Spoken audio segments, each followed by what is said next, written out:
നമസ്കാരം. മെട്രോ മാറ്റിനിയിലേക്ക് സ്വാഗതം. ആരാധകർ ഒന്നടങ്കം കാത്തിരുന്ന ഇളയദളപതി വിജയുടെ അവസാന ചിത്രമാണ് ജനനായകൻ. രാഷ്ട്രീയ പ്രവേശനത്തിന് മുൻപുള്ള വിജയുടെ അവസാന ചിത്രം എന്ന പ്രത്യേകത കൂടിയുള്ളതിനാൽ ആരാധകർക്കിടയിൽ വൻ ആവേശമായിരുന്നു ഈ ചിത്രത്തിന്. ചിത്രം റിലീസ് ചെയ്യാൻ മണിക്കൂറുകൾ മാത്രം ബാക്കി നിൽക്കവെയായിരുന്നു വലിയ പ്രതിസന്ധിയിലായത്. സെൻസർ സർട്ടിഫിക്കറ്റ് നൽകുന്നതിലെ കാലതാമസം കാരണമാണ് ജനനായകന്റെ റിലീസ് മാറ്റിവെച്ചത്. ഉടൻ ചിത്രം തിയേറ്ററുകളിൽ എത്തുമെന്ന പ്രതീക്ഷയിലിരിക്കവെയായിരുന്നു ആരാധകരെ ഞെട്ടിക്കുന്ന ആ വാർത്ത പുറത്തുവരുന്നത്. ജനനായകന്റെ സീനുകൾ ഇന്റർനെറ്റിൽ 3 മണിക്കൂർ നീളമുള്ള സിനിമയുടെ പതിപ്പ് പല ഭാഗങ്ങളായി കട്ട് ചെയ്താണ് ഇന്റർനെറ്റിലൂടെ പ്രചരിപ്പിക്കുന്നത്. സിനിമയുടെ ഇൻട്രോയുടെ ക്ലൈമാക്സും അടക്കമുള്ള രംഗങ്ങളും ഇപ്പോൾ സോഷ്യൽ മീഡിയയിലൂടെ പ്രചരിക്കുന്നുണ്ട്. സിനിമയുടെ ഈ ലീക്ക് സിനിമ മേഖലയെ മുഴുവൻ ഞെട്ടിച്ചിരിക്കുകയാണ്. വിജയുടെ വെറും ഒരു ചിത്രം മാത്രമല്ല ജനനായകൻ, രാഷ്ട്രീയ പ്രവേശത്തിലേക്ക് കടക്കുന്ന നടന്റെ അവസാന ചിത്രം കൂടിയാണ്. എച്ച് വിനോദ് സംവിധാനം ചെയ്യുന്ന ജനനായകൻ ആദ്യ ദിനം വലിയ കളക്ഷൻ നേടുമെന്ന പ്രതീക്ഷയിലായിരുന്നു എല്ലാവരും. ചിത്രത്തിന്റെ ടൈറ്റിൽ ക്രെഡിറ്റ്സും വിജയുടെ ഇൻട്രോയും അടങ്ങുന്ന 5 മിനിറ്റോളം വരുന്ന ദൃശ്യങ്ങളാണ് സോഷ്യൽ മീഡിയയിൽ ആദ്യം ലീക്കായത്. പിന്നാലെ 3 മണിക്കൂറുള്ള സിനിമയുടെ HD പതിപ്പും പുറത്തായതായി റിപ്പോർട്ടുകളുണ്ട്. സിനിമയുടെ എഡിറ്റിംഗ് ടേബിളിൽ നിന്നാണ് ദൃശ്യം ചോർന്നതെന്നും അഭ്യൂഹങ്ങളുണ്ട്. സംഭവത്തിനെതിരെ ഇതിനകം വിജയ് ആരാധകരും രംഗത്തെത്തിയിട്ടുണ്ട്.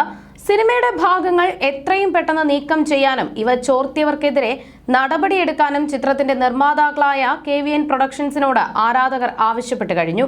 എക്സിൽ നിന്നും വീഡിയോയുടെ ഭാഗങ്ങൾ നീക്കം ചെയ്യാൻ വേണ്ട നടപടികൾ ചിത്രത്തിന്റെ അണിയറ പ്രവർത്തകരും ആരംഭിച്ചിട്ടുണ്ടെന്നാണ് റിപ്പോർട്ട്.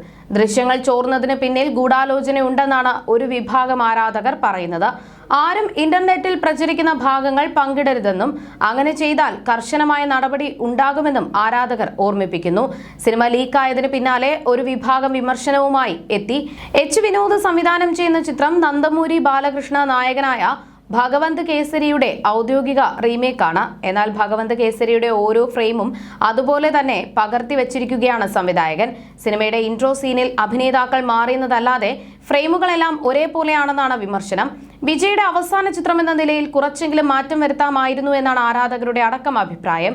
തമിഴ്നാട് തെരഞ്ഞെടുപ്പ് വരാനിരിക്കെ TVKയുടെ പ്രമോഷനുമായി ബന്ധപ്പെട്ട കാര്യങ്ങൾ സിനിമയിൽ ഉൾപ്പെടുത്തിയിട്ടുണ്ടെന്ന കാരണത്താൽ രാഷ്ട്രീയ പ്രേരണയിലാണ് ചിത്രം തടഞ്ഞത് എന്ന ആരോപണം വിജയ ആരാധകർ അടക്കം ഉന്നയിച്ചിരുന്നു.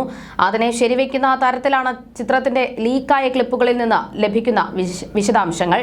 വിജയുടെ രാഷ്ട്രീയ പാർട്ടിയുടെ പേര് അദ്ദേഹം അവതരിപ്പിക്കുന്ന കഥാപാത്രത്തിന്റെ കയ്യിൽ പച്ച കുത്തിയതായി ലീക്കായ ക്ലിപ്പുകളിലൂടെ വ്യക്തമാണ്.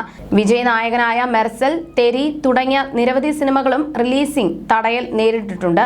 നടൻ വിജയുടെ സിനിമാ കരിയറിൽ ഇതാദ്യമായല്ല ഒരു സിനിമ വിവാദങ്ങൾക്ക് അധിഷ്ഠിതമായി റിലീസിംഗ് തടഞ്ഞു വെക്കുന്നത്. എന്നാൽ റിലീസിന് മുൻപേ ഒരു വിജയ് ചിത്രം ലീക്കായി പുറത്തുവരുന്നത് ഇതാദ്യമായാണ്. കഴിഞ്ഞ ജനുവരി 9-നായിരുന്നു ജനനായകൻ തിയേറ്ററിൽ എത്തേണ്ടിയിരുന്നത്. എന്നാൽ സർട്ടിഫിക്കറ്റ് നൽകാൻ സെൻസർ ബോർഡ് വിസമ്മതിച്ചതോടെ റിലീസ് അനിശ്ചിതത്വത്തിലാകുകയായിരുന്നു. ജനനായകന്റെ സംഭാഷണങ്ങളിൽ മാറ്റം വരുത്തണമെന്നും ചില ഭാഗങ്ങൾ ഒഴിവാക്കണമെന്നും ആയിരുന്നു സെൻസർ ബോർഡ് നിർദ്ദേശം. എന്നാൽ ഈ മാറ്റങ്ങൾ വരുത്തിയെങ്കിലും സർട്ടിഫിക്കറ്റ് സെൻസർ ബോർഡ് ഇതുവരെയും നൽകിയില്ല എന്നാണ് ആക്ഷേപം. നിലവിൽ CBFC റിവൈസിംഗ് കമ്മിറ്റിയുടെ മുൻപാകെയാണ് ചിത്രം. അതേസമയം തമിഴ്നാട് നിയമസഭാ തെരഞ്ഞെടുപ്പ് അടുത്തിരിക്കെ തിരഞ്ഞെടുപ്പിന് ശേഷമേ ചിത്രത്തിന് സെൻസർ സർട്ടിഫിക്കറ്റ് ലഭിക്കൂ എന്നും അഭ്യൂഹങ്ങൾ ഉണ്ട്. നടൻ വിജയുടെ അവസാന ചിത്രമാണിതെന്നാണ് പറയപ്പെടുന്നത്. രാഷ്ട്രീയത്തിലേക്ക് പ്രവേശിച്ചാൽ പിന്നീട് സിനിമയിലേക്ക് മടങ്ങി വരില്ല എന്ന് താരം മുൻപ് പ്രഖ്യാപിച്ചിരുന്നു. ഇതോടെയാണ് ജനനായകൻ വിജയുടെ അവസാന ചിത്രമെന്ന് വിശേഷിപ്പിക്കപ്പെടാൻ തുടങ്ങിയത്. വിജയുടെ 69ാമത്തെ ചിത്രം കൂടിയാണത്. ഏകദേശം 400 കോടി രൂപ ബജറ്റിൽ ഒരുങ്ങുന്ന ഇത്രയും വലിയൊരു പ്രൊജക്ടിൽ സീൻ പോലും മാറ്റാതെ അതേപടി പകർത്തി വിജയെ പോലുള്ള ഒരു സൂപ്പർ താരത്തിന് ലഭിക്കേണ്ട അന്തസ്സാർന്ന യാത്രയയപ്പിന് മങ്ങലേൽപ്പിച്ചു എന്നാണ് ഉയരുന്ന പ്രധാന പരാതി. ഇനി ഈ സിനിമ തിയേറ്ററിൽ ഇറങ്ങിയാൽ പോലും ഒരു വിജയ് ചിത്രത്തിന് ലഭിക്കുന്ന സാധാരണ വരവേൽപ്പ് പോലും ലഭിക്കില്ല എന്ന് ഇവർ അഭിപ്രായപ്പെടുന്നു. ജനനായകൻ ചോർച്ചയിലൂടെ കോടിക്കണക്കിന് രൂപയുടെ നഷ്ടമാകും ഇന്ത്യൻ സിനിമാ ഇൻഡസ്ട്രിക്ക് സംഭവിക്കുക.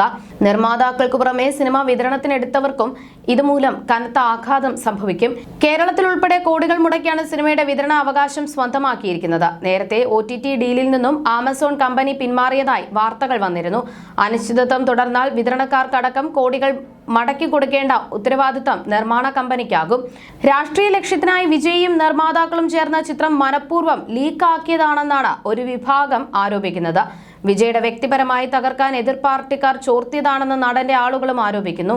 എന്തു തന്നെയായാലും നിരവധി പേരുടെ പ്രയത്നവും സ്വപ്നവും ഒക്കെയാണ് ഇങ്ങനെ ഒരു ലീക്കിലൂടെ തകർന്നടിയുന്നത്. അതേസമയം തമിഴ് സിനിമകൾ നിയമവിരുദ്ധമായി പുറത്തുവിടുന്ന പൈറേറ്റ് വെബ്സൈറ്റ് ജനനായകൻ അവരുടെ പ്ലാറ്റ്ഫോമിൽ റിലീസ് ചെയ്യാതിരിക്കുന്നതിനുള്ള കാരണം വിശദീകരിക്കുന്ന ഒരു കുറിപ്പും പങ്കുവച്ചിട്ടുണ്ട്. നടനുമായി ബന്ധപ്പെട്ട നിലവിലെ രാഷ്ട്രീയ പ്രശ്നങ്ങളെക്കുറിച്ച് ഞങ്ങൾ ബോധവാന്മാരാണ്. ഞങ്ങളുടെ നയങ്ങൾ അനുസരിച്ച് സിനിമ തിയേറ്ററിൽ റിലീസ് ചെയ്തതിന് ശേഷം മാത്രമേ ഞങ്ങൾ ഉള്ളടക്കം അപ്ലോഡ് ചെയ്യുകയുള്ളൂ. ഔദ്യോഗിക റിലീസിന് മുൻപ് ഈ സിനിമ ഇവിടെ അപ്ലോഡ് ചെയ്യില്ല. അതേസമയം ചിത്രം ലീക്കായ സംഭവത്തിൽ പ്രതികരിച്ച സംവിധായകൻ എച്ച് വിനോദും രംഗത്തെത്തിയിരിക്കുകയാണ്. റിലീസിന് മുൻപുള്ള ഈ ചോർച്ച ശരിക്കും വേദനാജനകമാണെന്നാണ് സംവിധായകൻ പറയുന്നത്. ഓരോ സീനും ഒരാളുടെ സ്വപ്നമാണ്. പുറത്തിറങ്ങുന്നതിന് മുൻപുള്ള ചോർച്ച ശരിക്കും വേദനാജനകമാണെന്നും ദയവായി സിനിമ പങ്കുവയ്ക്കാതെ പിന്തുണയ്ക്കുക എന്നുമാണ് എച്ച് വിനോദിന്റെ വാക്കുകൾ. വിജയുമായി വിനോദ് ആദ്യമായി സിനിമയായ ജനനായകൻ തെലുങ്ക് ചിത്രമായ ഭഗവന്ത് കേസരിയുടെ റീമേക്ക് ആയിരുന്നു. 2023 റിലീസ് ചെയ്ത തുനുവിന് ശേഷം വിനോദ് സംവിധാനം ചെയ്യുന്ന സിനിമ കൂടിയാണിത്. എച്ച് വിനോദ് സംവിധാനം ചെയ്യുന്ന ചിത്രത്തിൽ ബോബി ഡിയോൾ, പൂജ ഹെഡ്കെ, പ്രകാശ് രാജ്, ഗൗതം വാസുദേവ് മേനോൻ, നരേൻ, പ്രിയാമണി, മമിത ബൈജു തുടങ്ങി വമ്പൻ താരനിരയാണ് അണിനിരക്കുന്നത്. വെങ്കട് കെ നാരായണയാണ് KVN പ്രൊഡക്ഷൻസിന്റെ പേരിൽ ജനനായകൻ നിർമ്മിക്കുന്നത്.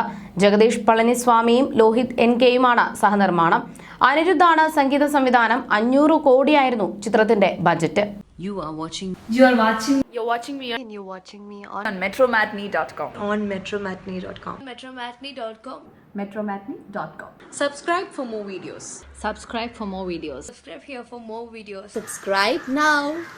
Thank you.